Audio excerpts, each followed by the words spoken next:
So, welcome everyone to being the only Black woman in the room, seeing it and viewing it from all sides of the table. And I'd like to introduce myself.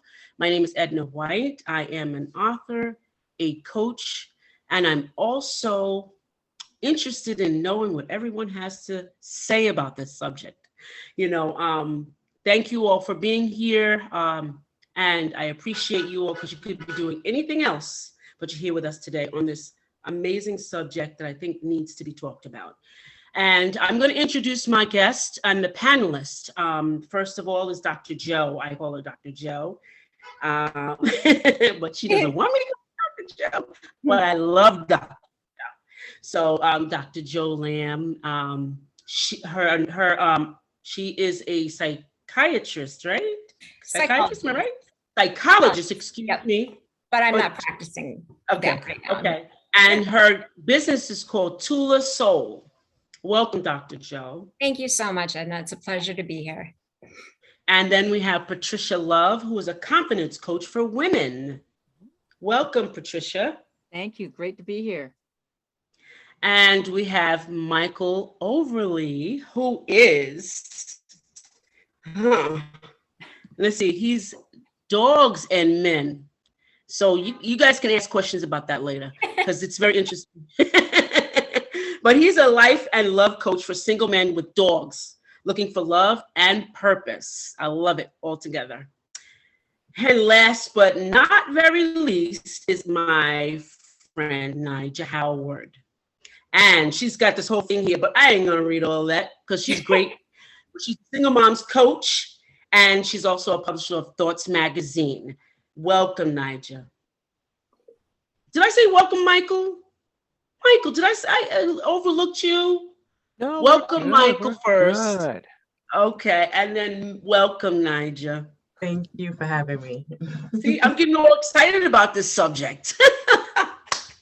So, ladies and gentlemen, you know we're here to talk about this subject, right? So I'm going to start by sharing my experience, and then you all can kind of go from there. And I know most of us have been in this position throughout our careers. I was, I don't know if it's fortunate or not, but I had the experience of being in a nonprofit organization that worked with the homeless. And I started experiencing what I call, now that I know what they are, I called them subs at the time. And they were like small things that people were saying that almost like, well, they're not almost, but made me upset, made me upset. And I'm not one to kind of bite my tongue or hold my peace. So I always ask, what was that about? Why would you say that? And now knowing that there were microaggressions, and I stayed there 4 years. The fourth year started to, my mental health started to decline and my health in general. I started experiencing headaches and very stressed from the meetings, 3 meetings every other day in this type of setting. And I was the only Black person in the room. And I was the only Black woman in the room. So I didn't know what it was exactly, because it was my first time experiencing it.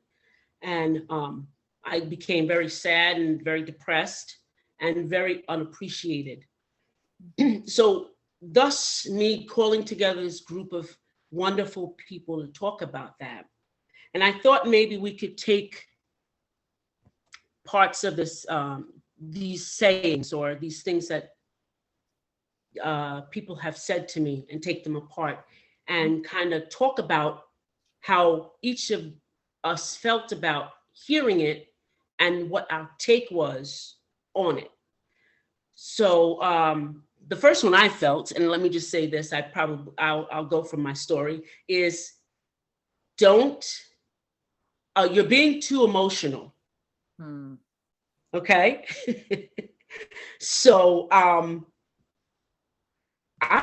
thought that was an attack on who I was. Like, so I'm going to ask, the panelists, if you heard this or had experience with this and have heard this, I would like to know your view on it from your side of the table. And I'm going to ask the odd man out, which is Michael, to answer first, if that's all right, Michael. I'm the only man out. What are you talking about? This is true, Michael. This one I feel, I mean, I really feel, because I've always been sensitive. I was sensitive as a kid. Sounds, noises, lights. I could walk into a department store and hear the lights. It was crazy. Mm-hmm. So I've always been quick to respond to external stimuli. And I was told often, I think mostly by my dad, who was definitely not this way, that, I was emotional. And I think it was a sticking point for him, because he was extremely uncomfortable with that. I think he saw me as less than because of it. And so that created walls for me, hearing, being too emotional, because immediately that means something's wrong with me. I don't fit in, whatever that is. So, so I really feel that goes right to it. Okay. That's a great take on it, to say that, to put it into your own experience. And that makes sense. Dr. Joe, what do you think?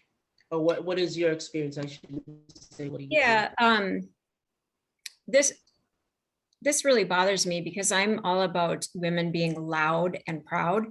And, it reminds me of, I think I told you, Edna, about my family reunion, where there's a bunch of white women, gossiping about each other and picking at their food, and, oh, she's gained weight. Bleh. And then I went to my boyfriend's family reunion down in New Orleans, and I'm sorry, my ex, I'm married now. Whoops.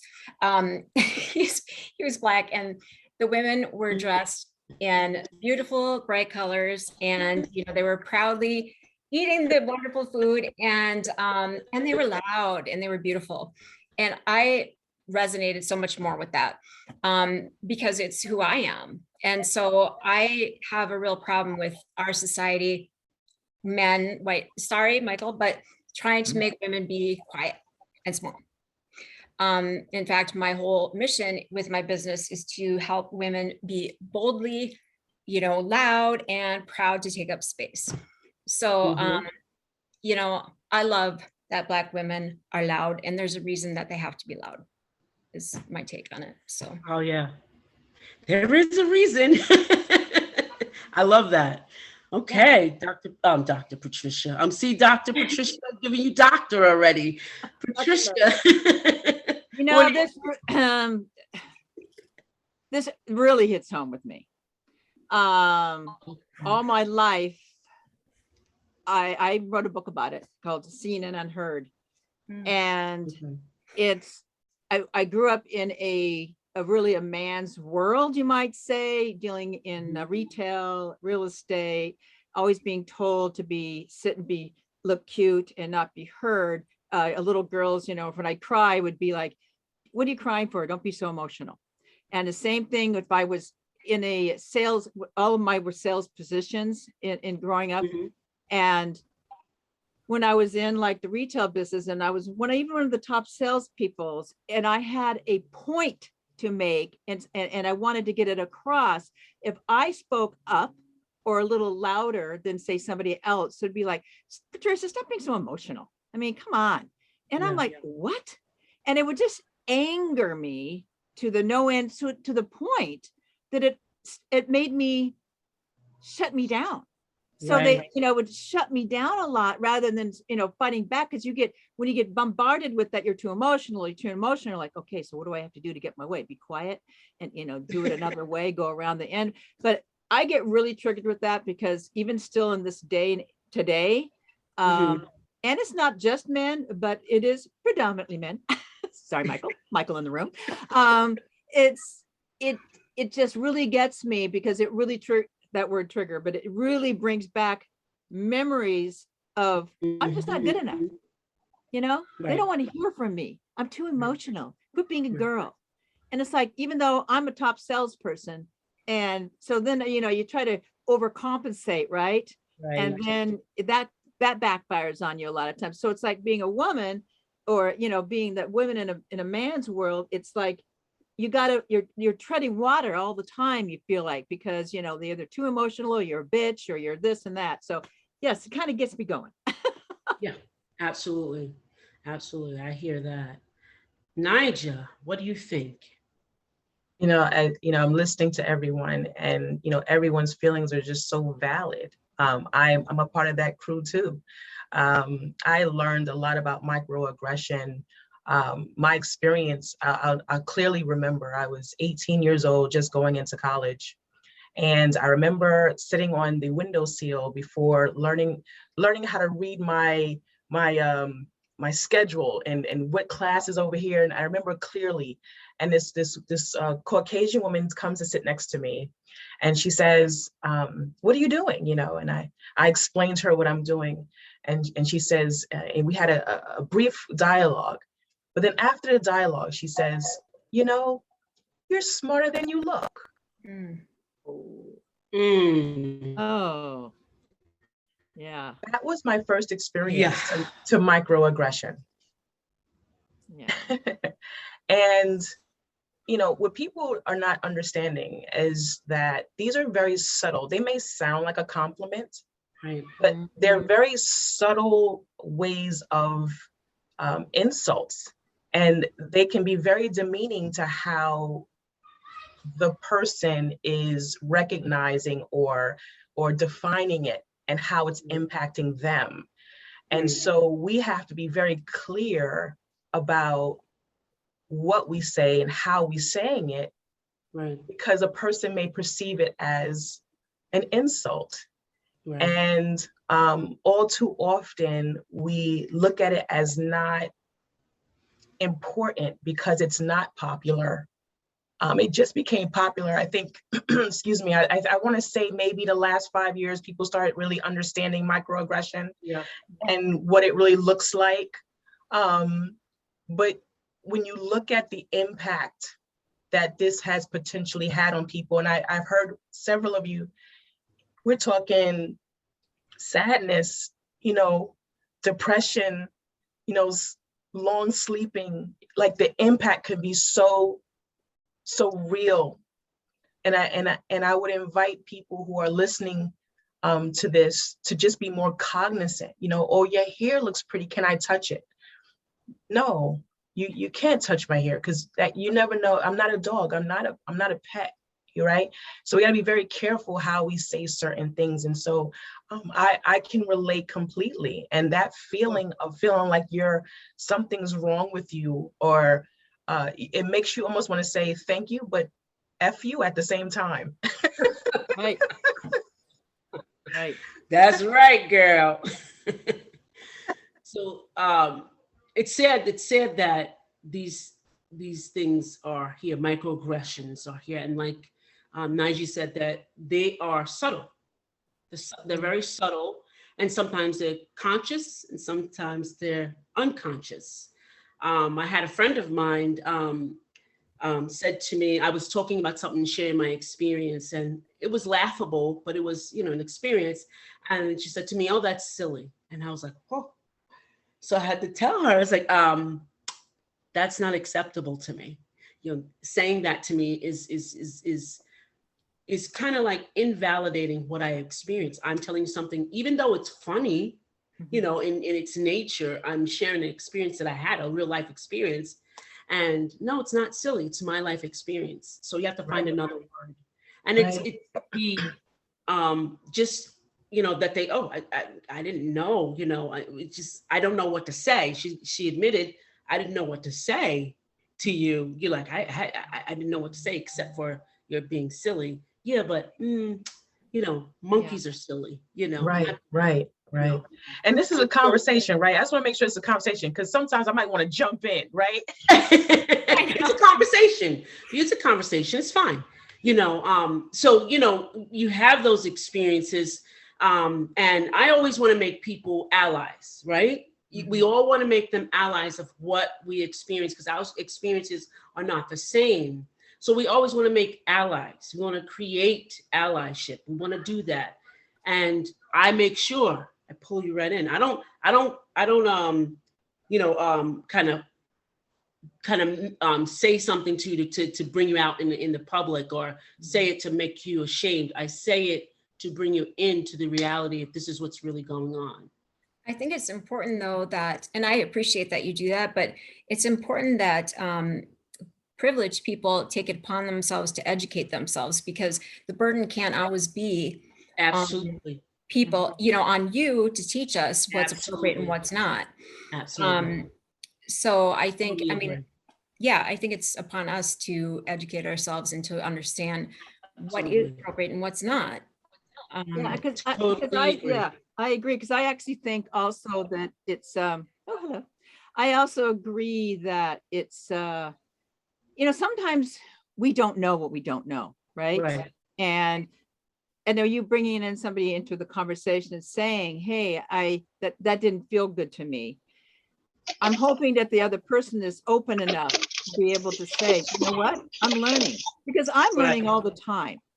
I don't know everything, and sometimes I make lots of mistakes, and it's one of those things that what do I say? Do I want to make sure I don't upset or judge anybody either, but sometimes we don't always know what to say either. So I think it's wonderful, and I know for myself, I am now learning and understanding to bring more people into the conversation rather than trying to be passive aggressive and like trying to be like, oh, okay, well, that's okay. I had to learn myself, to step up a little bit and say, well, if it doesn't feel good, Patricia, say it. Or, and I'm hoping somebody else says that to me, because otherwise I keep doing the same thing over and over. Right. It's how we learn, but we have to be willing to be a little bit, okay with that. So if you're open, you have to learn to be open to it. It's not like they're mad at you or mean to you. They're trying to, if they're just having a conversation. And I think that's an important thing. And that brings me to the second part, Patricia.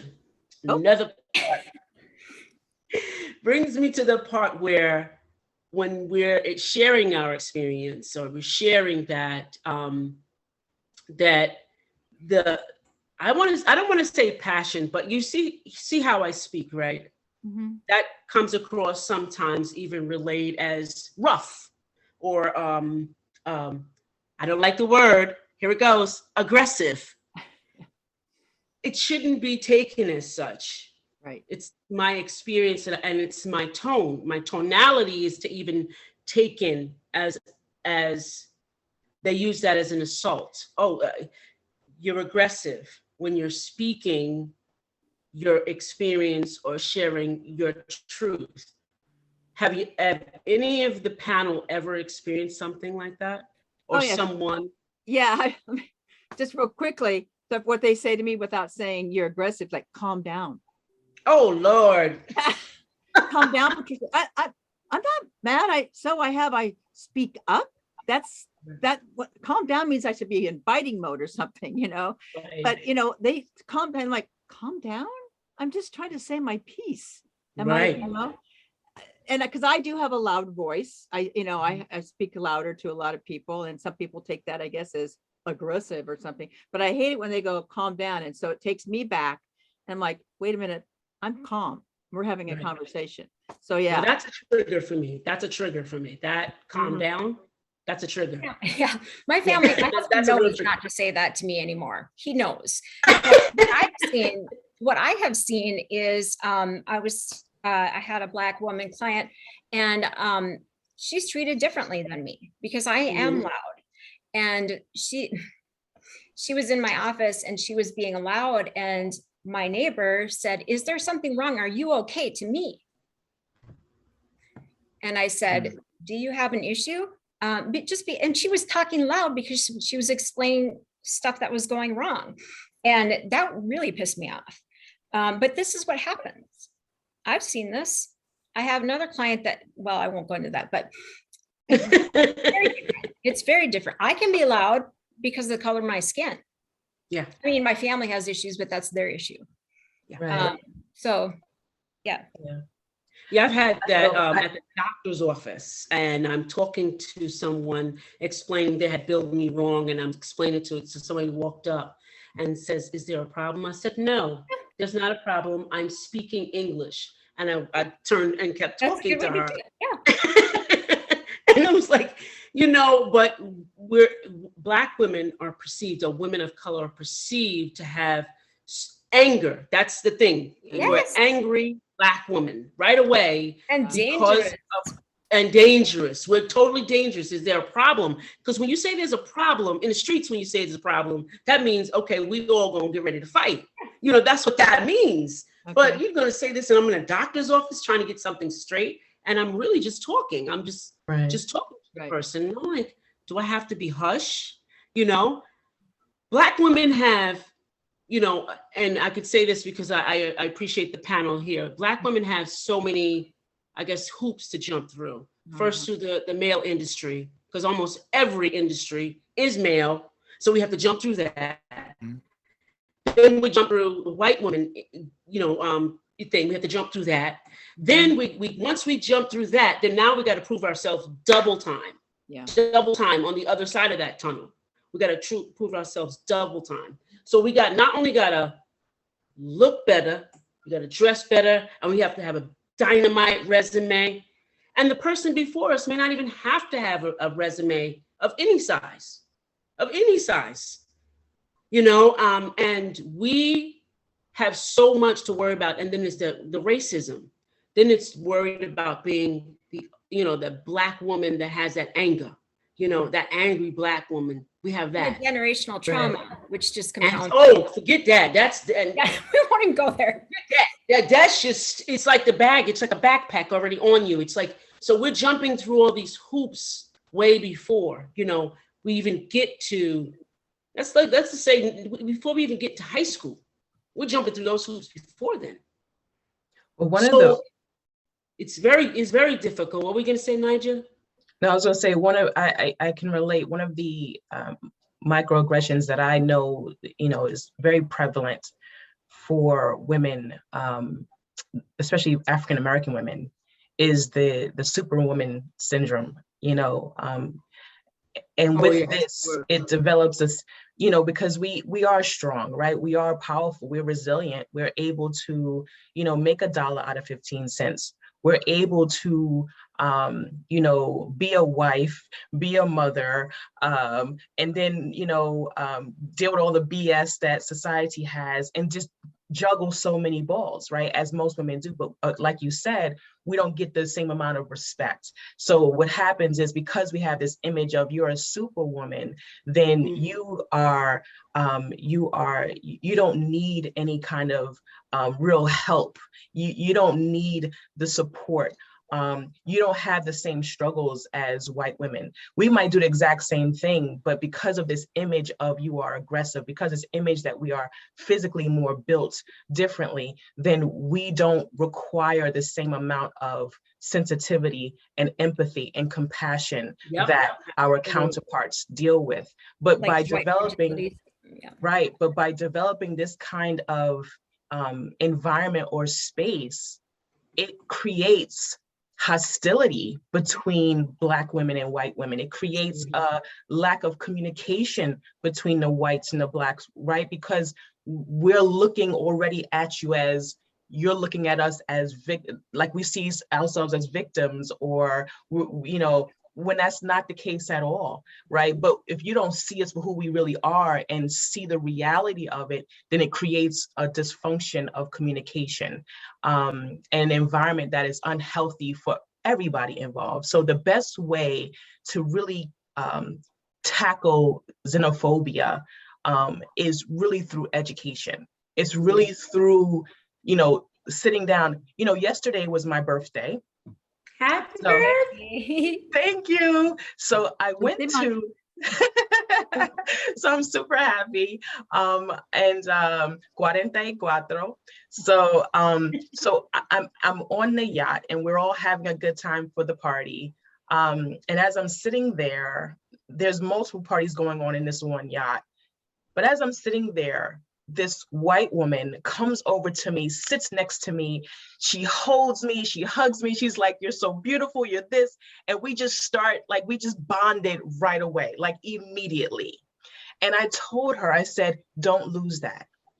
Because that right there is what's going to help bridge the disconnect between the same species, just of different cultures. So we, in order to knock that down, we have to be willing to step into the uncomfortable and educate and learn from one another. So I appreciate that hug from her. And now we're going to be moving forward as friends, but that's what it takes. It takes the education. It takes you stepping into communities and environments that are not familiar to you and saying, I'm going to learn. Yeah, It does. I mean, that's one of the reasons. I'm sorry, were you going to say something, Michael? Oh, wait. Michael's. Oh, okay.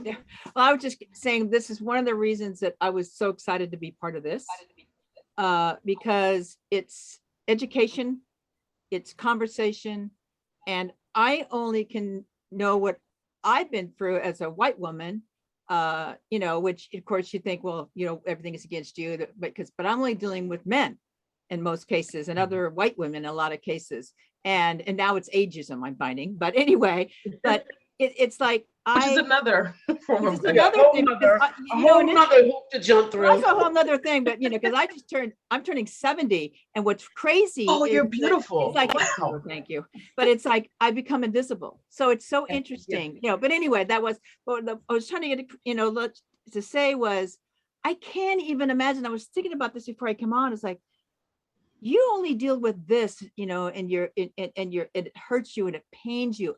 The fact that the people of color and women of color have to deal with this 100 times more, and to prove themselves. And so to me, coming on here and speaking and talking and learning, it's just, for me, was just, I want to have more conversation about this, because it's so incredibly important. So thanks, Edna. Yeah. Yeah, that's good. Yeah, and That's that good. was the problem with feminism, is because of the lack of understanding, you know, the lack of intersectionality. I think that Black women were left behind in many ways. Mhm. And so, yeah, Michael, go ahead. I'm sorry. Not a problem. So I wanted to touch on two things. One was the ability to take responsibility for your stuff. On both sides of that coin, people don't give themselves enough credit for what they have done, what they have been through, and they're afraid to speak up, right? And I see this in females in my own family who have been shut down by the men in my family. And God, it's really hard to see, right? My mom's 78 and she's still working through a lot of this stuff. She's never felt seen and heard. She was sexually abused by her grandfather, and was just told to hush up about everything. So yeah, I see that. So, but speak it. I mean, you guys be proud and teach others to be proud of everything you've made it through, right? And then on the flip side, you got to take responsibility for your own crap. So in any relationship, there's always two sides. And when you fail to see that you contributed in some way, action's also important. It's like, you know, we can chat, you know, chit and chat about it. yeah, it's yeah, you got to give yourself credit and then take responsibility for your own stuff.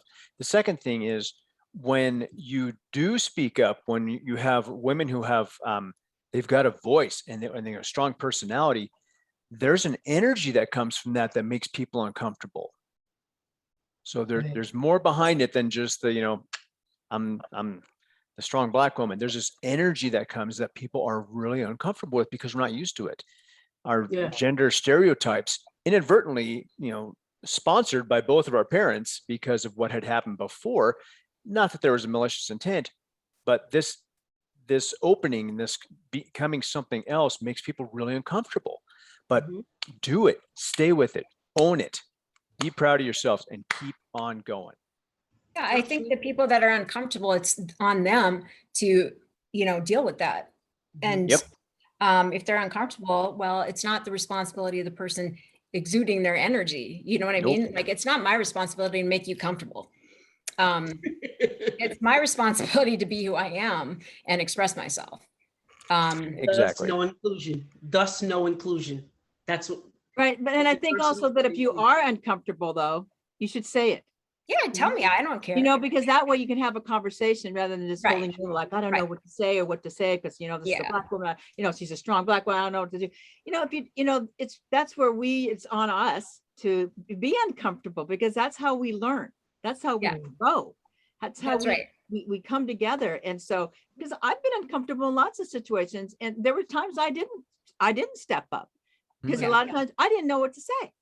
So, but that's that's on fine. me. That's Yeah. on me for not saying something. So then it's like, but I've learned, just like, you know what, then you've got to be uncomfortable a little bit, Patricia, and step Yeah. out a tad bit. Change doesn't happen unless you are uncomfortable, you know? Exactly. But I think I don't like the strong black woman, because that's a bad syndrome for us. It puts us in total disarmament.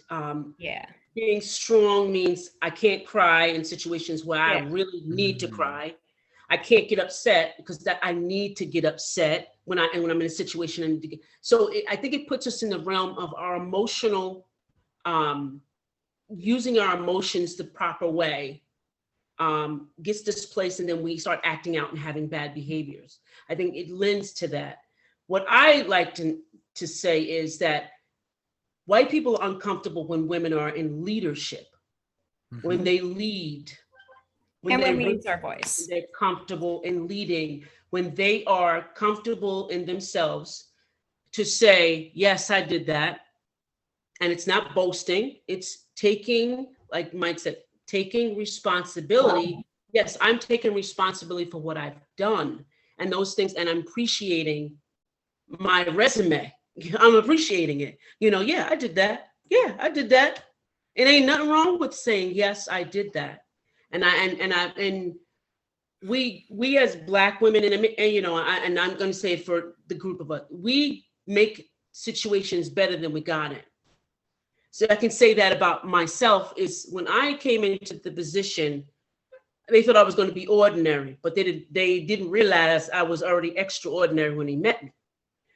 I left the position better than I found it. So now they can't find a replacement for me. Not that I intended that for them to find a replacement, but I do things over and above what I need to do them, you know, what I need to do. And I think that comes from that syndrome, being a strong Black woman, instead of saying being a leader, because a leader says, okay, I'm gonna delegate this to you.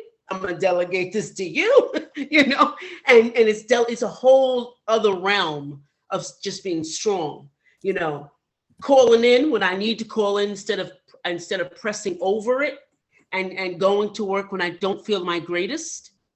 We don't take that time. We don't do that. And I think that's what really we need to really, you know, express, you know, Black women and women of color in general. We need to express that and have that voice and be proud of. Listen, everyone goes around here with their you know, the army goes around with their stripes and their arrows or whatever they are. Sorry, who's ever in the army, I'm getting it wrong. But they're, you know, they're showing all their stripes. What about us saying, yes, this is what I've done? I've talked to so many clients that I ask them, what are you proud of? And they can't even tell me not one thing. They can't tell me one thing. And it's very sad to hear silence, crickets, you know, about yourself. It's very sad to say. What have you accomplished in your life that you're most proud of? They don't have a thing. They don't have anything. And then when you go over the resume, it's like, oh, wow, you did this. Oh, yeah, I forgot about it. Yeah. That's the strong Black woman syndrome. That's what it makes us do. Makes us forget about what we've already done and what we can do. We forget about it. Yeah, I think also part of it, you know, to piggyback off what you said in an extension, is just acknowledging your sister who looks different from you. Yeah. Because what that really does is that shows your high level of self-worth and self-esteem. We give so much credit to, and you know, this is an unpopular opinion and thought that came across my mind, but you know, the world has adopted this term privilege to identify white people. But I think that's a very inaccurate term, because there's a lot of Black people who are in privilege. Yep. But what happens is we have to find a way to make white people, and again, we have to be clear, right? Because there's white people who are good, and then there's those whose minds are not good. And so we're talking about the white people who are Anglo-Saxon, those who are, you know, huge Trump supporters, and, you know, they're really big on division, and avoiding situations and living in areas that are far out in their own little bubble. Those individuals is who we are targeting in terms of helping to empower their mind and getting them to think bigger than just their own 10-foot corner of their own house. It's bigger. This world is bigger than just your home. And we talked about women and ageism and visibility, but we also have to talk about other microaggressions, like how Black men feel, you know, when they are assumed to be a criminal, right? Or, you know, the Asian or the Hispanics who are called foreigners when they were born right here in the Americas, you know, so we have to be careful how we say certain things. But I also want to say that part of tackling this disgusting disease of ignorance is through education, being proud of who you are, and giving a compliment to someone who doesn't look like you. Like really exercise that, use that as an application to say, okay, I know that I'm white, but I see a Black woman here who is amazing, and I'm gonna let her know how truly amazing she is. I see an Asian woman over here, and boy, I love the way she dresses. I'm gonna let her know how beautiful she dresses. Oh my gosh, I see this Hispanic woman, and when she walks into that office, you know she's leading. You know she's the CEO and the president. And I think it's important for white people to stand in their absolute truth and not avoid situations. And that's the problem that we're having in this society, is we have too much avoidance, where people are not stepping up and saying, just because I'm white doesn't mean I can't defend you or protect you. Just because I'm white doesn't mean that I can't stand up for you. And there's too many white people who are saying, don't see me. Yeah, like, don't see me. You're outside my bubble. Yeah. Right. Yeah. And if we can get more white people to say, see me, hear me, raw, next to my sisters and brothers who don't look like me, I believe we can close that gap of ignorance in our country. Yeah. But don't you think it's a little bit, from my experiences, let me just say, I dwindle things down because I know they come from a lot of emotions, any color. I think it's more leaning towards jealousy. You know, I think from my situations, let me say, it's you know, and I can say that because even when I was in real estate, I got this gigantic house in Patchogue, and it was on the water, and it was like 600 and something thousand at the time.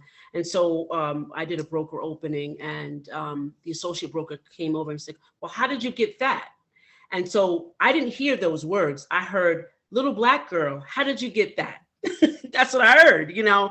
And I think I dwindled it down, and I said to her, oh, what, are you jealous? You know, I think when we get past being higher than the next person, being high, you know, I'm here, you're here, you know, and even religion does that as well. You know, you're here because I'm getting closer to heaven because, you know, I'm going to heaven, you know, because I'm in this religion, and you're not in this religion, so you're here. So I think when we get all believe, you know, we're all on the same level. When we start thinking like we're all supposed to be in the same level, I think that's what will get us there as well. But the microaggressions that people have, I don't think that it's unintentional. I think it's intentional a lot of the times. And I think some of it's intentional. Absolutely. Yeah. Yeah, I think And that they do it on purpose, you know, to purposely degrade you And intimidate you. Yeah. I think that the microaggressions may not be consciously given, but the people that do that are subconsciously meaning to hurt.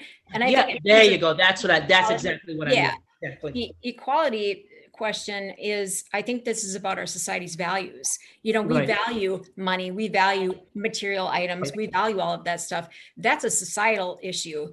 Mhm. And so it's more of an individual thing deciding what your values are, Right. I think, because if it doesn't matter to me what people have or own, then that's not going to be an important issue for me, and I'm not going to display that behavior. And I Right. also think, just like the what do we value in terms of education? Well, I value Right. truth. So that means I am supporting critical race theory, because that's just plain truth. And the Right. fact that there's a movement to deny it because it might hurt white kids' feelings, Right. that's disgusting. Because what are we trying to raise in this country? That's perpetuating ignorance. Sure. And so I'm not sure what to think about that. And so I think really, if we can get back to values and basic values like compassion and empathy, then some of the issues going on wouldn't be so, like Nigel said, if we can start to become friends with one another, if we can gather, if we can educate, a lot of these things would be easier, I think. Sure. Mhm. Yeah. And just to tap on the critical race theory, it's when you say you want to live in truth, it's so amazing, because that is something that our country was just not built on. Oh gosh, no. It just wasn't built on truth. Oh, It's it's built on, how can I refrain from telling the truth so we could look like amazing people, No. right? We could look amazing.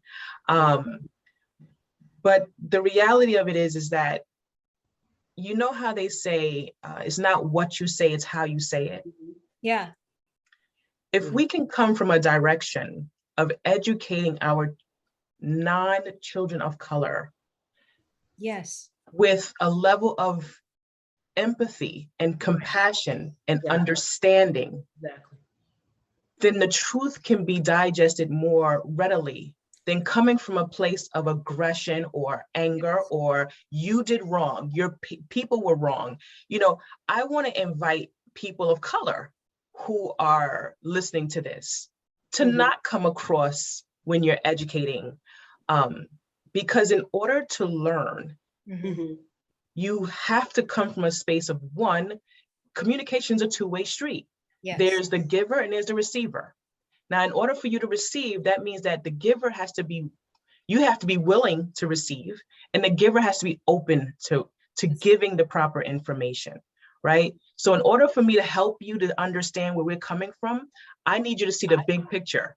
And part of coming with that is not dictating, pointing fingers, or putting down or making feel uncomfortable, but rather, this is what the reality of is. How do you think that made them feel? Yes.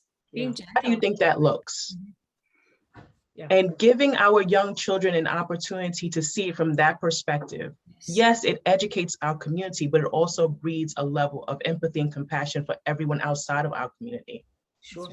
That's a really good point. Just to add on top of that, what you kind of said it is not only the education, but taking that and having action also, showing people, because like children, they go from the actions of people, not just what you tell them all the time. You have to show them compassion and show them the kindness and show them how to be towards other people. So education is primary, but also just showing showing the action towards becoming that good person and being, understanding all people of color, all people, just people in general too. We're all just people.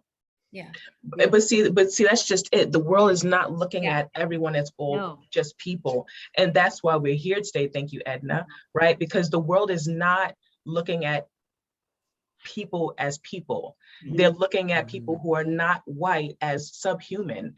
And so this is where we have to level the playing fields. And I believe part of getting to that space is not coming across angry, not coming across hurt, because we've been so hurt by the BS that this country has inflicted on us that we have every right. We have every right to yell, scream, shout, curse, spit, and everything else because of how the world has treated us. But in order for us to make impact on those who deem themselves as above and majority and privileged, in order for them to get to that space, we must do it in a very subtle way, if you will, to get the education across, because otherwise it's not going to come across. It's not going to be learned the way it needs to be learned. Yeah, and it needs to come from allies too. It needs to come from allies. Yeah, absolutely. Absolutely. I believe Absolutely. that's the higher calling right there, is the allies. Absolutely. People talk about race a lot. They don't talk about race. They'll ask you what race you are, well, they don't talk about it. No. And see, that's a big problem as well. Not talking about race. You know, I've sat in many meetings with people, and I gave my feedback on my ideas, and they were valuable, that I thought, you know, and worthwhile. But only to see someone else say, nah. And then if someone else mentioned it that was white, oh, that's a great idea. That's a great idea, you know, and they clap. I think that, you know, it needs to be seen. We need to talk about race, you know, we need to say, you know, and admit our unconscious biases, because we do, we have them, and they're not talked about, they're not discussed. And when there's, you know, we talk about diversion and inclusion, I don't even hear that anymore, because organizations are not doing it correctly. They're just checking off a box. Yes, that's exactly right. They're not. Because when you talk about diversity, oh, we have this one, that's not diversity, honey. Just having a race in your organization is not diversity. Correct. It's not diversity. Correct. And it's definitely not inclusion if you don't listen to them. Absolutely. Absolutely. Absolutely. And you want to be able to create a space where the person of color has a voice at the table. Right? Yeah. Because that's the only way the policies are going to shift and change. Yeah. You know, you can't just have them sitting there and saying, you know, oh, we, you know, as a token, and saying, oh, this is, you know, diversity, equity, and inclusion. No, it's not. You're just using me for the fact, for publicity purposes. But if my voice is not included in the dialogue to make change and shift and how we move this firm, then it remains the same. You know, so again, it goes back to even government getting our, you know, with all due respect, we have to get more women of color and more women inside government, and get these old white men who have been sitting in these seats forever to move on. And you know, I am so hopeful about our country and the direction that it's going, in a sense that, you know, because of even Black Lives Matter movement, you know, we have really come to a space where people are standing up for one another and speaking up, and things are shifting, things are moving. It may not be moving in the pace that we would love it to move, but it is heading in the right direction. And I'm excited for this country. I'm excited. I want to remain hopeful that every time I see a woman of color, whether she's wearing a hijab, or if she's Asian or what, I want to be encouraged to know that she's out there fighting. And I want the world to know, whoever's going to watch this and listen to it, I want them to know that this African-American woman sister got your back. And whether I'm standing there with you on the front lines, or watching you on television, or listening to you on the radio, I'm supporting the movement, because we need as many women and women of color to stand forth as allies to push government and make changes that we need in order for all of us to feel included and wanted and heard and seen and not excluded. So I'm excited. Yeah, that's great. So panelists, now I want you to turn the tables a little bit and give us some input as to how women of color can navigate this, the microaggressions. And the second part of the question is how businesses, or, you know, workplaces or systems can navigate changing this and making it somewhere that there is diversity and inclusion. Just jump in. Okay. I think for Black women, definitely, being open, being very forward, and encouraging white women to do their own homework, to educate themselves, and being very direct about if a white woman says something that's inappropriate or offensive, calling them on it,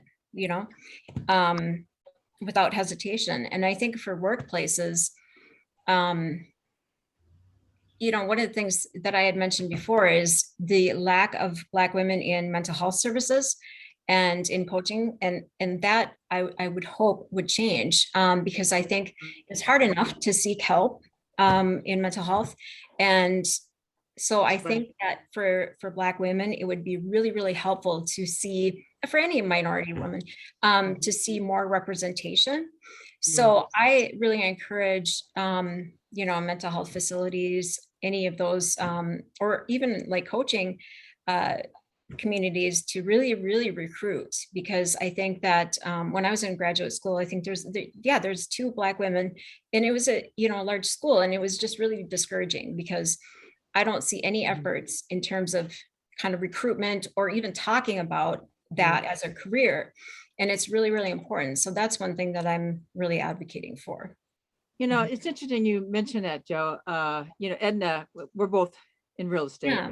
And I live up in the Seattle, Washington area. And I have to say, I see no Black women in real estate. No. And I just see a bunch of white men and white women in most cases. It's very rare. And I've always wondered why this is an area that they could get into that would, that I think would be great for everybody. It's great for me, but you look at it and you actually stop and think about it. It's like, yeah, we need to encourage people to get into different types of businesses, not just, the workplace, like entrepreneurship and different things, encourage them and support them in any way that we can. Because it's amazing. And we need to do more of it, and I also think you're right, Joe, white women need to be called out. I'm learning and constantly, I don't know everything. And, sometimes you don't always know what to say, and you want to make sure, you're feeling like, gosh, I don't want to offend anybody, because that's always brought up. And yet, but yet on the other side, you want to be part of the change, I want to be part of the change, but sometimes I don't know how. And so I look to you guys as Black women and to help me find a way, you might say, to help to make the change. But see, that's the win right there, Patricia. That's the win. The win is that, the key thing you said was, I don't know and I want to know. Yeah. That is the key. I don't know and I want to know. And when you open yourself up for that kind of humility and transparency, then it will invite people to want to teach and share and learn. One of the things I do want to mention, though, because, and again, when we're speaking, be very careful how you speak, right? Because, again, it's a subtle compliment, but yet it's a hidden insult. And so part of, and I'm going to put it out there because you said it. Yeah. You said, well, we need to teach them more. They need to come into these environments more. It's not that Black people and people of color don't want to come into these environments. They're not opened for us to come into these environments. We are getting the education. Black women, statistically, just during COVID, has done very well in terms of graduating from graduate school with master's and PhD. Statistically in our country, over white women, over white men, and over obviously Black men, right? So we've done significantly well. So it's not that we're not educated and that we're not in these positions of areas of professionalism because we don't want to be. It's because the doors are not being opened for us. So I would invite you, Patricia, being that you are a white woman and this field of real estate has been so powerful for you and you have grown from it and you have been able to financially generate enough income to live comfortably, I would invite you to go find yourself a Black woman who's in real estate, who wants to learn real estate as a student, and open that door for him or her and say, listen, let me teach you, let me mentor you, let me show you how to get to this space. That is what people of who are white can do, who want to be allies and who want to learn. Start to open up your space and give. Start to open up your space and share. Start to open up your space and demonstrate gratitude. When you get to that space, it creates a level of equality, and that is the DEI that everyone's trying to reach, but we can't quite get there because it's still divided. But in order to mend that, we got to be willing to say, this is what I have, and I'm willing to share. Yeah, well, thank you for that conversation, because it's things that I'm learning, and because again, I don't always know what to do. And, so I appreciate that, because that's how I grow every minute. And so thank you. You're welcome. Yeah. Can I say something in here? Sure, Mike. I think right now is a perfect opportunity for every single one of us to ask, who do I need to be to help facilitate this change? Right? It doesn't mean it's going to be comfortable trying to answer that, but Right. who am I not being, right? And maybe look at whatever that level of discomfort is. If there's something more uncomfortable, oh, maybe I really need to go that direction because there's something that I can open up there that I'm keeping shut off, whether it's from, familial, generational, or just my own experience from childhood. Is there something that's keeping me blocked off from opening up to seeing this and allowing myself to be uncomfortable? That's a great point. That's great. Because I think sometimes it's not intentional. I mean, I don't think we go out thinking, not everybody anyway, I don't know, some people may, but that it's that you're intending not to be helpful and support, but sometimes we just don't know. Like you said, educate, right? I mean, we all need that education, everybody, to educate ourselves into being better, I think it's learned as well. How we say, bye guys, see you later. Not appropriate. It's not appropriate, for certain people to say bye guys, and you're talking to women or you're talking to someone who's transgender. You can't say bye guys. There's things that we learn. Yep. We have to unlearn. That's what I think. I think it's unlearning the things that we've learned. Yeah. They Unlearning don't. things. You have to create space for that which you want to create. Yeah. Right. So you have to move this out to be able to bring this That in. is correct. Yeah. So we have to be open and we have to be willing. And that's so important. Oh yeah. You got to be willing to get super freaking uncomfortable. Oh yeah. And most people run from that. Yeah. Well, exactly. Right. And we're taught to hide from that. We're actually educated to run from pain and discomfort. Yeah. So it's unlearning that, or being willing to take a little. Okay, I'll take a little more, and and then next time you can take a little more and be like, okay, I'm good. It's true. It's like building a muscle, and you can't. People try and make these massive shifts. Oh, I'm going to do this thing, and it doesn't work, right? It doesn't last. But if you can make a micro shift, right, or a 1 degree shift. I learned this concept from somebody else. A 1 degree shift. Do that one thing and go, okay, hey, yeah, I'm okay, right? And then you do another one. Right. My thoughts are for the woman of color is I created my own support system. And so when I was feeling this way, and I think 3 of some people on this call probably heard me. I formed that support system because I was in a situation. I was, my head was all over the place. I was not in a great place because I wasn't sleeping. I was aggravated, and then I was agitated, and anxiety set in, and I was depressed. I really was. I wasn't doing anything. I was just there. And I think building your own support system around those people that understand, and on a personal level to support you and give you the energy and the positive feedback that you need to kind of keep moving.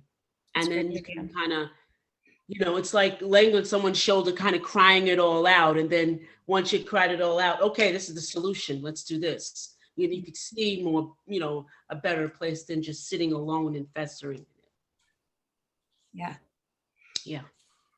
That's good. So, panel, Yeah, I will that's- say that you are going to be the change agents in this. We're brought together for a reason to kind of facilitate this and to make it work. To spread the word. And I like what Nigel said to Patricia is mentor. So if we don't have, I see Yvonne's on, and I know Sunithia probably had to get off. But if Yvonne has any questions for us or any comments, you're welcome at this time. Is she there? Yvonne? Yes, hi everyone. I'm Hi. driving, so that's the reason why I have my camera off. And I just want to say how insightful this conversation is, to feel validated finally, that, yeah, I'm not an angry Black woman.